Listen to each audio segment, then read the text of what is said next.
Queria que você abrisse comigo em Lucas, capítulo 22, a partir do versículo 54. Eu me lembro uma vez que a gente, confesso que eu queria mais, né? A gente quer fazer mais. Apesar de nós temos um trabalho muito bacana, social, de entrega de cesta básica, de roupas. Ontem nós tivemos esse trabalho de entrega de roupas, né? Corte de cabelo e tal. Mas eu me lembro de uma pessoa, uma senhora, ela hoje frequenta a nossa igreja, mas ela me falou o seguinte: um dia, já estava com 50 e poucos anos, quase 60 anos, e ela passou na frente da igreja, e ela passando na frente da igreja, ela disse que sentiu o cheiro da salinha do ministério infantil, e ela entendeu aquilo como uma resposta de Deus, como uma direção de Deus, e ela, sentindo esse cheiro, ela entrou para dentro da igreja e nunca mais saiu. A avó dela levava ela na escola dominical, na igreja, quando pequenininha, e tinha sempre o mesmo cheiro. E depois de 50 e poucos anos, ela passa na frente de uma igreja, não tinha mais entrado em nenhuma igreja, e foi algo que Deus usou através do seu Espírito para que ela voltasse para casa, sabe? Então, eu tenho certeza que no dia de ontem, sementes foram plantadas, amém? E Deus recompense cada um de vocês, tá bom? Então, prendendo, levaram-no para a casa do sumo sacerdote. Pedro seguia de longe. Quando, porém, acenderam uma fogueira no meio do pátio e sentaram ao redor dele, Pedro sentou-se com eles. Uma criada o viu sentado ali à luz do fogo. Ela olhou fixamente para ele e disse: este homem estava com ele. Contudo, ele negou: mulher, eu não o conheço. Pouco depois, um homem ouviu e disse: você também é um deles. Homem, não sou, respondeu Pedro. Cerca de uma hora depois, outro afirmou: certamente este homem estava com ele, pois ele é galileu. Pedro respondeu: homem, não sei do que você está falando. Imediatamente, enquanto ele falava, o galo cantou, amém? Primeira coisa que eu quero que você entenda: esse o galo cantou, tá? Apesar de alguns, nós na escola dominical, nós pintávamos, né? Nós trabalhávamos isso, o galo que cantou e tal, não é bem um galo, não é um galo de galinha que cantou, não é isso. Apesar do nosso foco da mensagem não ser esse, não era esse galo, não é o galo que cantou, que canta cedo e tal, não é isso, tá? O galo que cantou era um instrumento romano, sabe? Só para você entender um pouco. Então não é o galo em si, que é aquele có, não é isso. O galo que cantou era uma ferramenta romana, tá? Mas só para você entender. Mas o foco não é o que cantou. O fato é que Pedro negou, amém? Como Jesus tinha previsto. E é isso aqui que é importante você entender. Jesus preveu porque sabia. Quem não sabia era Pedro. Jesus sabia. Ele é onisciente, ele sabe todas as coisas. Tá? Então, houve alguma surpresa para Jesus? Sim ou não? Não. Mas a Bíblia vai dizer, no final desse texto, se quiser abrir um versículo depois, a Bíblia vai dizer que Pedro ficou extremamente entristecido. Ficou entristecido por quê? Porque era algo, o Senhor voltou-se e olhou diretamente para Pedro. Então Pedro lembrou-se da palavra que o Senhor lhe havia dito: antes que o galo cante hoje, você me negará 3 vezes. Saindo dali, Pedro chorou amargamente. Pedro fez, mas não queria fazer. Pedro errou, mas não queria errar. O choro aqui é o choro de alguém que não desejava, mas acabou fazendo. O choro aqui é daquele que não queria fazer, mas acabou fazendo. Assim como Paulo fala: aquilo que eu não quero fazer eu faço, e aquilo que eu quero fazer muitas vezes eu não consigo fazer. Esse choro aqui é o choro daqui, a situação te coloca em lugares, mexe com você ao ponto de você fazer aquilo que não queria. A situação te leva a extrair o pior de você. E nesses momentos, nós ficamos com o nosso coração muito entristecido. É a gente fazendo coisas que não queria fazer. É a gente, muitas vezes em um ambiente, acaba que o ambiente mexe com a gente ao tal ponto que o ambiente extrai de nós o pior.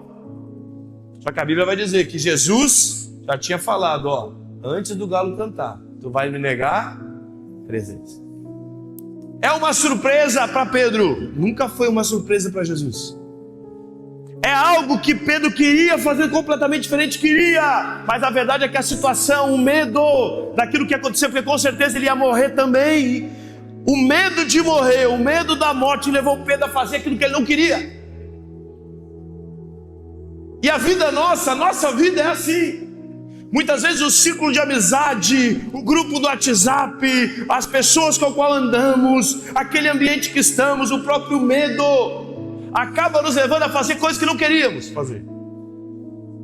É aquele problema em casa, é aquele problema no relacionamento, é aquela situação adversa, nós temos isso como seres humanos, de ser completamente manipulado, completamente envolvido, quando nós estamos no menor número e acabamos às vezes nos desconhecendo,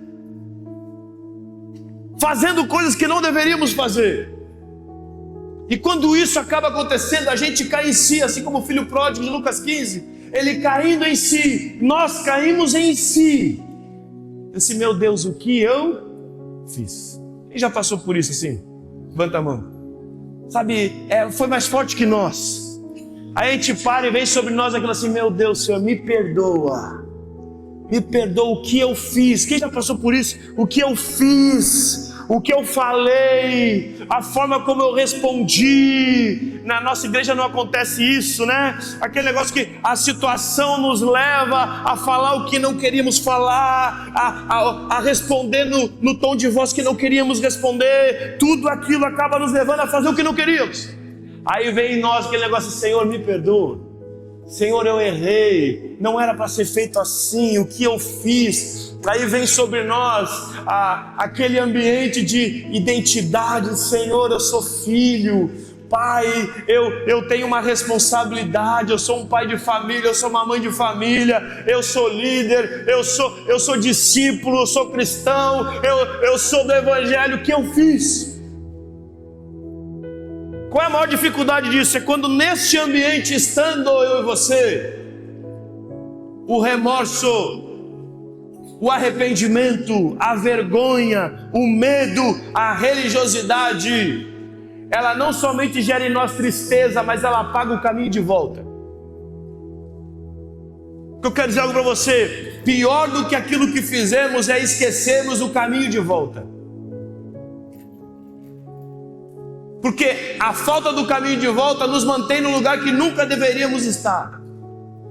E esse aqui é o maior problema. Jesus avisou Pedro, segura tua onda. Não é assim não, eu te conheço. Não. Ainda que eu morro por ti, mas não é tu que veio para morrer por mim, é eu que vim para morrer por ti. Calma, segura. Não é bem assim, não. Mas é porque o ser humano ele tem essa tendência, né? Às vezes eu estou lá em cima, às vezes eu estou... Aonde eu estou? Aqui embaixo. Eu estava bem demais na festa das crianças ontem. Peguei uma gripe. Tô mal, gente. Tô mal. Tomei banho quente, fiz de tudo. Fiz de tudo. Eu tô mal hoje. Quase uma dor de parto. É que as mulheres, elas não entendem isso. As mulheres, elas não entendem o que é uma gripe masculina. Olha, eu não desejo uma gripe masculina para mulher nenhuma. Sabe? Diz a medicina que tem 2 dores que se comparam à dor de parto. É a pedra nos rins e a gripe masculina.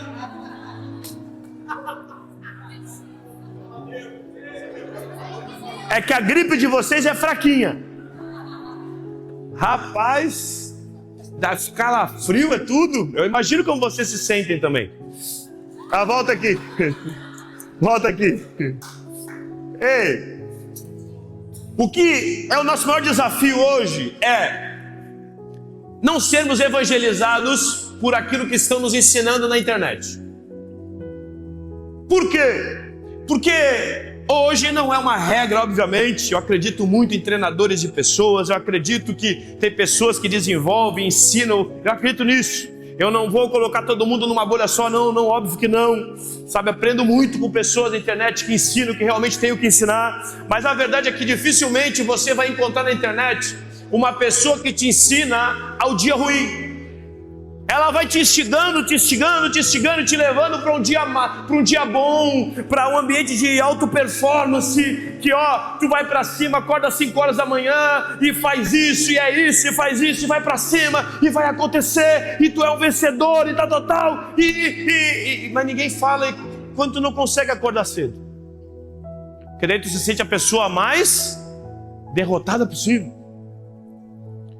É horrível quando tu fala assim, amanhã, 5 horas da manhã eu estou de pé para ir para academia. Aí tu cai na besteira de falar para tua esposa: amanhã tudo vai mudar. Não levanta a mão, não precisa levantar, só estou contextualizando. É quando tu entra naquele mês assim, amor, o negócio é o seguinte, mudei de vida. Sabe, isso aqui vai virar um tanquinho. O problema é que a tua esposa te conhece, não como Jesus, mas te conhece também. Aí isso aqui acontece, o celular desperta, 4h30. Aí tem um negócio que colocaram é do demônio aquilo ali. Que é o quê? Adiar, mano. E outra, é algo, eu falo pra minha esposa, amor, é completamente involuntário. Eu só faço assim, aperto e ele passa para 10 minutos depois. É involuntário isso. Aí tu acorda, que horas? Tu acorda às 8 da manhã. Aí a tua esposa já está acordada. Aí tu chega com qual cara no café da manhã? Que assim, paga o cachorro que caiu na mudança, é tu. Aí, gente, o dia já acabou. Agora eu quero que você procure na internet alguém que te ensina a mudar esse dia depois que tu entende que ele está acabado. Ninguém te ensina. Todo mundo te ensina o que fazer para vencer, mas poucas pessoas te ensinam o que fazer quando tu é vencido. Porque agora a dificuldade é maior, gente. Agora está muito difícil. Por quê? Porque tu já saiu perdendo. É o que a Bíblia chama de dia mau. Eu quero dizer algo para você. Tem pessoas que não te ensinam isso, mas a Bíblia me ensina o que fazer no dia difícil. Todo mundo fala assim: ei, tu tem que acordar, pastor Guilherme, e vencer um leão por dia. Mas e quando o leão vence? O que eu faço quando o leão vence? Por quê? Porque a pior derrota é quando acaba no dia que o leão vence. Porque também é vitória quando eu não permaneço no ambiente de derrota. Porque amanhã é outro dia. Agora, todo mundo te ensina a vencer o leão. Mas e quando o leão vence? É muito difícil você aprender isso. Todo mundo te ensina assim, chega nesse nível. Tá, e quando eu estou tentando chegar nesse nível e eu caio nesse nível aqui, o que fazer? O que fazer? Para onde correr? Para onde ir? O que buscar? Com quem falar? Com quem falar? Como é que eu faço para fazer dessa batalha que eu perdi não ser uma guerra perdida? O que fazer? Aqui que é difícil, gente. Porque todo mundo nos ensina o quê? Nos ensina a viver um ambiente de alta performance. Nos ensina a matar um leão. Mas ninguém te ensina o que fazer quando o leão é que te mata. Porque nós estamos lendo aqui um grande homem que foi Pedro. Agora repita assim comigo: um grande homem. Amém? É homem. Tem o dia que o leão vai matar esse homem. Tem o dia difícil. Tem o dia que tu não consegue cumprir nem o que tu prometeu. Tem o dia que você vai fazer aquilo que não queria fazer. Tem o dia que vão extrair o pior de você. Tem o dia que as situações vão se colocar na sua vida e você não vai responder como queria. E o que fazer aqui? Porque esse homem que eu te falei, que negou Jesus 3 vezes antes do galo cantar, é o mesmo que andou sobre as águas. Mas quando eu falo Pedro para você, quem foi que um dia disse, ó, Pedro, quem foi Pedro para você? Pedro foi aquele que negou Jesus. Ninguém fala Pedro foi o único que andou sobre as águas. Ninguém fala, sabe por quê? Porque se nós esperarmos das pessoas o impulsionamento para o dia difícil, nós estamos ralados. Quando falam para você Pedro, discípulo Pedro, apóstolo Pedro, a primeira coisa que nos vem na mente é o quê? Foi aquele que negou Jesus. A evidência vem no negativo, não vem no positivo. Ninguém fala assim, ó, Pedro foi o único que andou sobre as águas. Ninguém fala isso, porque no dia difícil, se você esperar o apoio de alguém apenas, pode ser que você se frustre. Não é uma regra, mas pode ser que você se frustre. Pedro foi quem? Pedro foi aquele que negou, mas também foi aquele que andou. Pedro foi aquele que na igreja pregava, as pessoas se convertiam. Pedro foi aquele que foi usado como cura. Tem pessoas que nem leu isso na Bíblia, mas todo mundo sabe o quê? O erro de Pedro. Ah, isso aqui machuca ainda mais no dia difícil. Por quê? Porque tudo que tu precisa no dia difícil é não ser lembrado dos erros que cometeu. É tudo que tu mais precisa.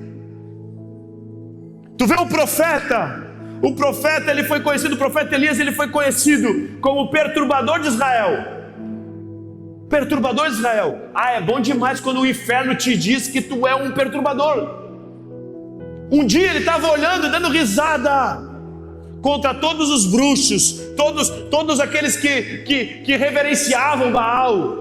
Ele estava desafiando, ei, grita mais alto aí. Por quê? Porque eu acho que Baal deve estar dormindo. Aí todo mundo disse, ei, quem tocar fogo aqui é o profeta que será realmente de Deus, que é ouvido. Aí o profeta Elias faz o quê? Joga água. Aí a Bíblia diz que ele ora a Deus e o fogo vem e consome. Homem de Deus. Só que a Bíblia vai dizer que um pouquinho de tempo depois ele está fugindo, querendo se matar porque uma mulher queria perseguir ele.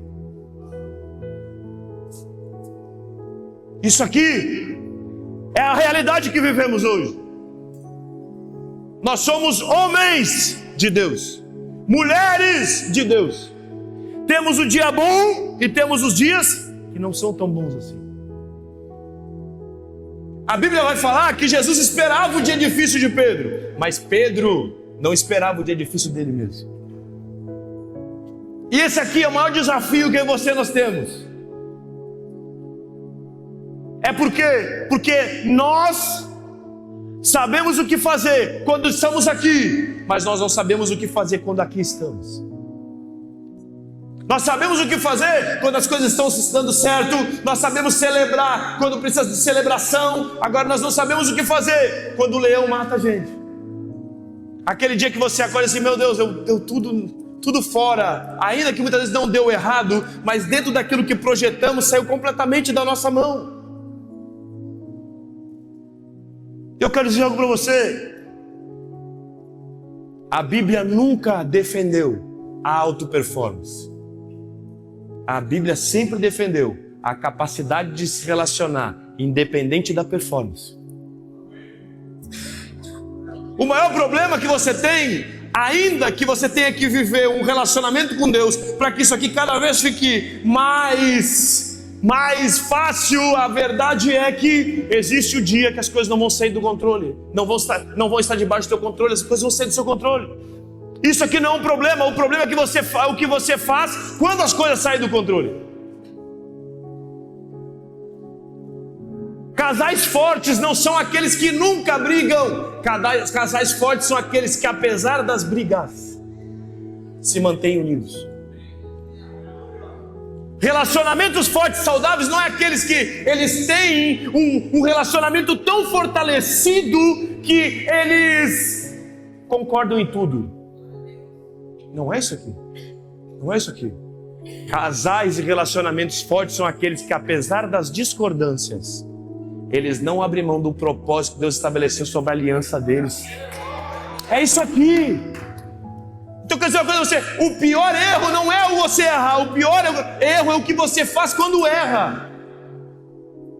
Tem pessoas que elas entram para a igreja, aí elas têm um encontro com Deus, elas se batizam, elas oram, elas jejuam, e as coisas começam a acontecer e começam a virar, mas todos vão chegar em um momento que você vai fazer o que não quer, falar o que não quer, andar no ambiente que não quer.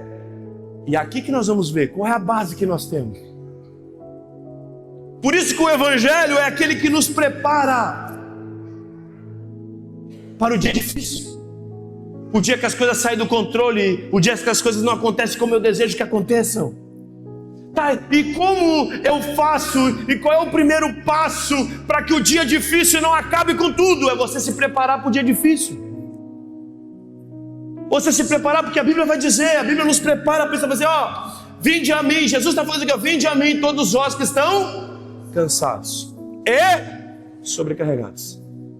Então, o que Jesus está dizendo? Ei, gente, vocês vão cansar, vocês vão se sentir sobrecarregados.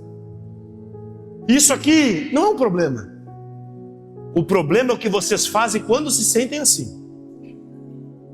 Para quem vocês emprestam os ouvidos para quando se sentem assim?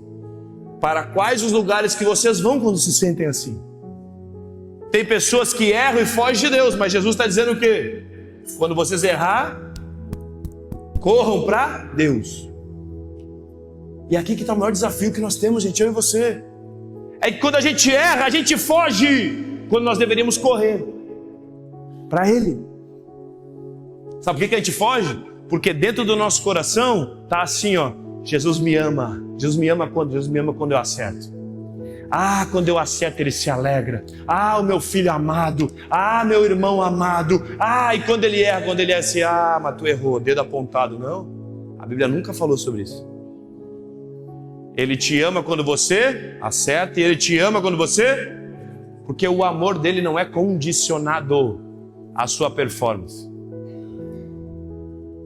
Todos nós que vivemos em ambiente de religiosidade, que nós submetemos a nossa caminhada à condição de sermos amados pela performance, nós estamos à porta do desvio, à porta de sair, à porta de abandonar, à porta de virar as costas para aquilo que nos salva. Agora, a Bíblia nunca nos levou para esse ambiente aqui. Nunca nos levou para esse ambiente aqui. Muito pelo contrário, Jesus olha para mim e fala assim: Pedro, calma. Antes que o galo cante, tu vai me negar 3 vezes. E a mesma palavra para nós, ei, eu te amo. Tá, mas tu me ama quando eu acerto? Não, eu te amo. Não, mas tu me ama? Não, eu te amo. Mas e quando eu acerto, tu me ama mais? Não, é impossível ultrapassar o nível máximo de amor. Eu te amo. Amor não é uma condição, amor é uma Ele decidiu amar eu e você. Sabe para quê? Para que no dia difícil, apesar dos erros, desafios, apesar da gente fazer o que não desejava fazer, a gente saiba onde nós encontramos o amor. E quando você entende completamente o que é não a religiosidade, o que é o relacionamento, o que é a graça, o que é Jesus, você sabe que ainda que erre, você tem um lugar para voltar. Eu tenho um lugar para voltar. Quem não volta é porque não conhece. Quem não volta é porque não sabe. Quem não volta é porque, ainda que esteja dentro de uma igreja, vive um ambiente de alta performance. Tem dia que nós estamos assim, tem dia que nós estamos assim. No dia que eu estou assim, Ele me ama. No dia que eu estou assim, Ele me ama também. Ele me ama também. E o fato dele saber que Ele me ama, eu sei que eu vou bater na porta e Ele vai abrir a porta. Eu vou orar e Ele vai ouvir. Tem pessoas que quando erram param de orar, como se Ele dissesse assim, fechar a porta aqui, quando está acertado de novo eu abro. Não. Ele sabe quem somos. Nós precisamos saber quem Ele é. Eu vou repetir isso aqui para você entender. Ele sabe quem? Nós é que precisamos saber quem Ele é. Nós precisamos saber. Ele sabe que aquele que negou é o mesmo que andou sobre as águas. Ele sabe que aquele que errou é o mesmo que vai pregar na igreja de Atos e pessoas vão se entregar para Jesus. É o mesmo que serão curados através da vida desse homem que errou. Eu quero dizer uma coisa para você. o maior problema quando erramos é o que a gente faz depois que erra. A gente pode fugir de casa ou voltar para casa. O filho pródigo volta para casa, Lucas capítulo 15, versículo 11. E a Bíblia vai dizer que o discurso estava pronto. Pai, pequei contra o céu e contra ti, já não sou digno de ser chamado teu filho, trata-me apenas como um dos teus empregados. E ele vem com o discurso, e a Bíblia vai dizer que quando ele chega perto da casa do pai, ele vem com o discurso: pai, pequei contra o céu e contra ti, já não sou digno. E o pai interrompe o discurso. Ei, manda trazer sandália, anel e veste. Sabe o que o nosso coração espera? O nosso coração espera que ao chegar em casa, o pai pergunte o quê? Pergunte aonde você gastou todo o dinheiro. E o pai, ele pergunta aonde você estava. Ei, você vale muito mais do que dinheiro. Você tem um pai. Você tem um pai. A gente acha que a gente surpreende Deus nos nossos erros. Que isso aqui não seja um ambiente, porque graça é para quem tem maturidade, mas o amor de Deus não me faz pecar, o amor de Deus me faz me aproximar dele, porque a minha aproximação a ele gera um ambiente de transformação, para que eu não caia mais onde um dia caí. Mas o que transforma a minha vida não é o correr, é o me aproximar dele, é o estar perto dele, é o me relacionar com ele.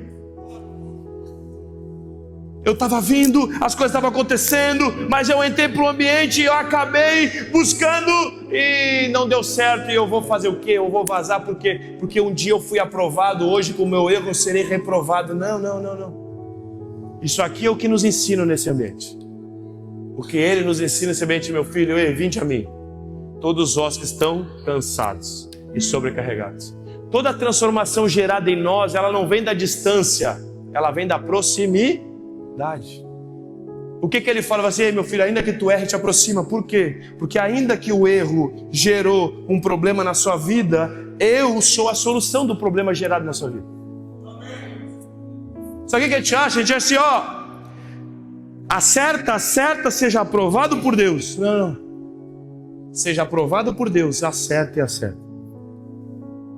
Eu vou fazer de tudo para ser amado por Deus. Ei, tu vai fazer tudo depois que você entender que é amado por Deus. Não são coisas que eu faço para, são coisas que eu faço por. Eu não sou generoso para ser amado. Eu sou amado e por isso sou generoso. Sabe qual é a maior estratégia de Satanás? É botar Deus, Jesus e o Espírito Santo lá no final, quando na verdade ele está aqui no início. Eu não faço para ser, eu faço porque sou. Eu não amo pessoas para ser amado por Jesus. Eu amo pessoas porque eu sou amado por Jesus. E é impossível ficar apático diante do amor recebido. Eu não dou para ser, eu dou porque sou. Aí o diabo faz o quê? Isso aqui está muito fácil para vocês. Eu vou botar lá para o final. E quando eu boto para o final, eu estou refém da auto-performance. Aqui a gente se perde. Por quê? Porque quando eu boto Deus lá no final, Jesus lá no final, o amor lá no final, eu começo a fazer o quê? Eu estou acertando, pastor Gustavo. Então, quando eu acerto, eu me aproximo. Quando eu acerto, eu me aproximo. E quando eu erro, eu volto lá no início. Aí a gente vive essa inconstância gospel, esse ambiente de altos e baixos gospel. E a verdade, sabe qual é? É que sabendo nós que estamos refém do erro, nós nunca vamos chegar. Isso aqui o diabo faz assim, bate palma. Por quê? Porque ele sabe que não vamos. Mas o que ele fez? Ele tirou algo que leva você e botou em você a responsabilidade de buscar algo que já é teu. Sabe aquele cachorrinho que corre atrás do rabo, que nunca ele vai alcançar? Somos nós que vivemos uma vida de religiosidade baseada na auto-performance. Não, eu estou indo e quase cheguei. Não, meu filho, tu já chegou. Por quê? Porque tudo aquilo que tu tem, tu alcançou na cruz do Calvário, pela fé em tudo aquilo que Jesus fez. Tu não faz para ser, tu faz porque é. Eu faço porque sou. Eu não faço para ser, eu faço porque sou. Essa é a minha identidade. Eu não sou generoso para ter, eu sou generoso porque tenho. Aí ele coloca tudo para o final, porque ele alcança. Não, eu não alcanço, porque é ele que me alcançou. Não, faz o seguinte, continua que tu vai alcançar. Mas por que eu vou continuar para alcançar se foi ele que me alcançou? Não fui eu que subi, foi ele que desceu. A Bíblia fala, e nisso consiste o amor, não que vocês tenham amado a Deus, mas porque Deus vos amou primeiro. Nada vem de mim para Deus, tudo vem de Deus para mim. E é isso aqui que mexe na minha vida. E quando eu tenho entendimento disso, ainda que eu erre, ainda que eu faça o que não quero fazer, eu não corro. Por quê? Porque eu entendo que é impossível fugir. Não existe nada mais próximo do que dentro. O Espírito Santo habita dentro de nós. Teve um jovem que falou para mim assim, bispo, bem assim, bispo, eu tenho certeza de uma coisa. O Espírito Santo, ele não entra nessas festinhas aí. Eu falei, não entra. O Espírito Santo não é santo, bispo? Eu falei, o Espírito Santo é santo. Então, nessas festas assim, eu falei, que festas? Essas festas assim, o Espírito Santo não entra, né? Não entra. Eu falei, tu acha que ele fica onde? Eu acho que ele fica do lado de fora. Acho que ele não entra nesses ambientes. Aí eu peguei na curva, né? Eu falei assim, depende. Eu falei, depende do quê, bispo? Depende de quem entra.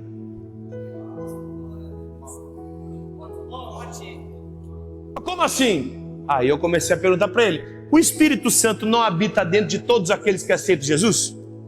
Não é o Espírito Santo o condutor, o intermediador, o consolador? Sim, né, bispo? Eu falei, Eu falei assim, ele não habita dentro? Ele falou, sim. Então, se alguém que possui o Espírito Santo dentro entra, o Espírito Santo é obrigado a entrar. Aí o olhar condenou quem está entrando dentro da festinha. Ele falou, Eu falei, Tu acha que ele não fica, ele está dentro desse... Eu falei, ele está dentro desse ambiente. José está rindo bastante. Dá um glória a Deus aí, José. Glória a Deus, José. Tu não entendeu? Glória a Deus, aleluia, glória a Deus. Deixa eu dizer algo para você. Aquele que me conduz, me santifica, habita dentro de mim. Não tem lugar que eu fuja, que seja distante ao ponto de não estar mais debaixo dos seus olhos. Tem pessoas que fogem de Deus, falam assim, bispo, fugir de Deus, fugir de Deus. Fugir, e ele me encontrou. Não, ele nunca te deixou. Ele nunca se afastou. Ele nunca te abandonou. Sabe por quê? Porque não existe nada mais próximo do que dentro. Em todos os lugares que tu foi, ele estava ali. Mas eu caí em si, ou em mim, ou em ti. Chegou um momento que eu parecia, eu tenho que voltar. Eu falei, não foi tu que teve esse entendimento. Foi ele que trabalhou constantemente para que você voltasse. Porque o santo habita dentro de ti. Foi um trabalho dele que você somente disse, ok, eu entendo, eu obedeço, eu vou voltar para casa. Deixa eu dizer algo para você, não tem mais longe que você vá, que você consiga se distanciar dele. Ainda que tente. Os teus erros podem distanciar você das suas promessas, mas não distanciam você do Espírito Santo de Deus. Ainda que não seja fácil ouvir Deus, o Espírito Santo nesses ambientes, o Espírito Santo de Deus habita dentro de você. E Ele constantemente está trabalhando para te trazer de volta para o lugar que você nunca deveria ter saído. Aí Pedro chega e fala assim, meu Deus, chorando, Margarida, tem pessoas que entendem, teólogos que entendem que Pedro entrou num ambiente de profundo remorso, de não saber o que fazer. Alguns entendem que Pedro queria ir para o caminho de Judas, e eu não sei, o que a Bíblia não fala nada, se a Bíblia não fala, eu não vou entrar nisso aqui, mas uma coisa eu sei, se a gente negando, tu imagina tu caminhando com Jesus 3 anos, e tu dizer para Jesus 3 vezes não, A Bíblia diz que ele fica completamente amargurado. Jesus morre. E a Bíblia vai dizer um tempo depois que Pedro diz assim, ó gente, eu não sei vocês, mas eu vou voltar a pescar. Quando a gente perde a referência, a gente volta para o lugar, ou deseja voltar para o lugar que um dia nós oramos para sair.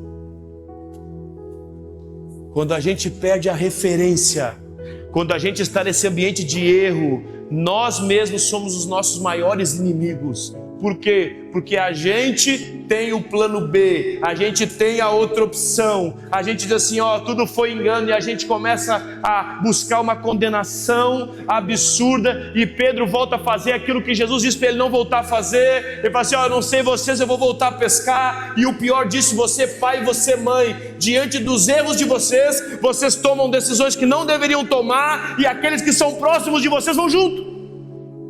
Porque a Bíblia vai dizer que Pedro tinha uma liderança. E a Bíblia vai dizer que Pedro fala assim, ó, eu não sei vocês, mas eu vou voltar a pescar. A Bíblia diz que os discípulos falam assim, nós vamos junto com você. Cuidado, pai e mãe. Cuidado você, sacerdote. Cuidado você, edificadora da tua casa. Porque as tuas decisões levam inocentes. Cuidado. Cuidado com as decisões que você toma lá na baixa. Cuidado. Cuidado com aquilo que você decide quando está distante na sua percepção de Deus. Cuidado. Cuidado. Mas eu vim dizer para você aqui hoje, ainda que você tente se distanciar, existe alguém que na sua distância está tentando se aproximar. Pedro diz assim, ó, eu não sei vocês, mas eu vou voltar a pescar. Ele coloca o barco na água, não deveria colocar. Não deveria. Porque lá atrás Jesus disse, ó, eu te farei pescador não mais de peixes. Mas ele coloca o barco na água. Leva pessoas junto no barco, que não deveria ter, nem colocar na água. Cuidado. Porque no momento difícil, de amargura, de tristeza, ele toma a decisão. Cuidado com a decisão que você toma na baixa. Cuidado com a decisão que você toma quando o leão vence o dia. Cuidado. Cuidado. Maior vitória que um homem de Deus e uma mulher de Deus pode ter é aquilo que ele faz, apesar das coisas saírem do seu controle. Apesar de você não ter clareza do que está acontecendo, apesar de você não entender, cuidado com isso, cuidado. Por quê? Porque existe um caminho a ser seguido. O fato de você não estar vendo, entendendo, não significa que você não está no caminho certo. Apenas você não está entendendo.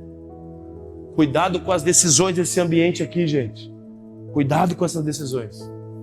Mas a Bíblia vai dizer que na decisão de Pedro amargurado, a Bíblia vai dizer que tem um Jesus que deseja salvar, curar e amar. Ele coloca o barco na água, vai pescar, mas ele foi transformado. Ele foi transformado. Quando Jesus tocou nele, ele falou assim, ó, a partir de hoje você não será mais pescador de peixe, você será pescador de homens. Ele foi transformado. Ele bota o barco na água para pescar o quê? Peixe. O que acontece? Não pesca. Óbvio que não ia pescar. Mas a desculpa de Pedro qual seria? Ó, se eu encontrar Jesus aqui, se eu encontrar o pastor aqui, a pior coisa que tem nesses momentos de decisões erradas é encontrar pastor. A pior coisa. Abra um parênteses aqui. Estava eu, o pastor Odair, o pastor Fred e mais um pastor. Eu pastoreava a igreja dos ingleses. Aí eu me lembro que a gente foi para uma segunda-feira, pastor Gustavo. A gente foi para a sede, nós tínhamos o Simbora Sede, que é quando nós ia todo mundo para a sede, um monte de homem, depois a gente saía para comer lanche e conversava, dava risada, bem, nós tinha um grupo para isso. Aí a gente nós ia comer lá perto da sede, ali pertinho da sede. Aí a gente fala, não, vamos comer hoje lá nos ingleses? Cara, veio uns 12 carros e uns 5, 6 pastores. Quando a gente chega, pastor William, no lanche, tem um amado nosso com uma Heineken assim. A gente chegou, só estava ele no lanche. Quando ele olha e fala assim, eu não acredito. Só pode ser Deus isso. Não, e é sério isso aqui, gente. O cara começa a chorar compulsivamente. Eu orei a Deus. Eu errei, eu estou distante, as minhas malas estão tudo dentro do carro. Tudo dentro do carro, você pode olhar ali. E o pastor Fred é grandão, se você conhece o pastor Fred, é grandão, assim, ô moço, nós vamos dar um jeito, vamos orar agora pelo Senhor. E ele fez, sabe o que, gente? O que Pedro fez? Botou o barco na água. Eu não sei qual é o seu barco, mas não bota na água, não. Não bota na água. A gente parou todo mundo da igreja ali, orou por ele. As malas tudo dentro do carro, gente. Ele sabe aquele dia que tu vai para chutar o balde? Só que ainda que a gente vá chutar o balde, quem que está habitando aqui? Espírito Santo. Aí ele levanta pastores, a igreja do cara, para vir lá do outro lado, para ficar na mesa do cara. Ele nem abriu a Heineken. Sabe por quê? Porque ele abriu o coração antes disso. Se eu dizer algo para você, presta atenção nisso. Tu tem muito valor para Deus. Deus te ama no dia bom e no dia mau.